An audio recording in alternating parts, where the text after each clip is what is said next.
வணக்கம் மக்களே. இன்னைக்கு இந்த வயநாடு துணை சீரியல்ல என்ன ஆச்சுன்னு சொல்லி பாத்தீங்கன்னா, நம்ம சோழன் நம்ம அனீஷ் பாய் வீட்டுக்கு போயிட்டு இந்த மாதிரி சேரனுக்கு என்ன ஆச்சு சிரிச்சுட்டே இருக்கான்னு சொல்லி கேட்கும்போது அனீஷ் பாய் உண்மையை சொல்லிட்டாரு அல்லவா. அனீஷோட தங்கச்சி சந்தாவை வந்து கல்யாணம் பண்ணிக்கிறியான்னு சொல்லி கேட்டேன். மேபி அதனாலதான் அவர் வந்து சிரிச்சே இருக்காதுன்னு நினைக்கிறேன். அவர் சரின்னு சொல்லல, ஆனா அதுக்குன்னு இல்லன்னு சொல்லல அப்படிங்கிற மாதிரி சோழன் கிட்ட சொல்றாங்க. சோழனுக்கு ஒரே சந்தோஷங்க. அவனுக்கு சந்தோஷத்தை தாங்கவே முடியல.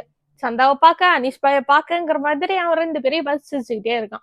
சரி ஓகேன்னா அங்க இருந்து கிளம்பி வீட்டுக்கு வந்த உடனே வீட்டுல இருக்கிற எல்லாரையும் கூப்பிட்டு நிக்க வச்சு பயங்கரமா சந்தோஷத்தை ஷேர் பண்ணிட்டு இருக்கான். அப்போ விஷயம் என்னாச்சுன்னு சொல்லி எல்லாரும் கேட்கும்போது நம்ம சோழன் அத சொல்றான். ஐயோ, ஒரு ஆட்ல இருந்து இன்னொரு ஆட் வரைக்கும் அவன் அதை தாங்க சொல்லிட்டு இருக்கான். அந்த விஷயத்த சொல்ல கடைசியா இவங்க எல்லாரும் திட்டி விஷயம் என்ன அதை சொல்லுன்னு சொல்லும் போது விஷயத்த உரைச்சிட்டான். இந்த பையன் அனீஷ் பாயோட தங்கச்சி சந்தாவை வந்து பொண்ணு கேட்டிருக்காங்க. அதனாலதான் நம்ம சேர்னா இந்த மாதிரி இருக்காரு, சந்தோஷமா தான் இருக்காரு, நடிக்கிறாருல, நம்ம தான் தப்பா நினைச்சிட்டோம்னு சொல்றான். இதை கேட்டா மொத்த குடும்பமும் ஹாப்பி ஆயிடுச்சு. கரெக்டா அதே டைம்ல நம்ம சேரனும் வரோம்.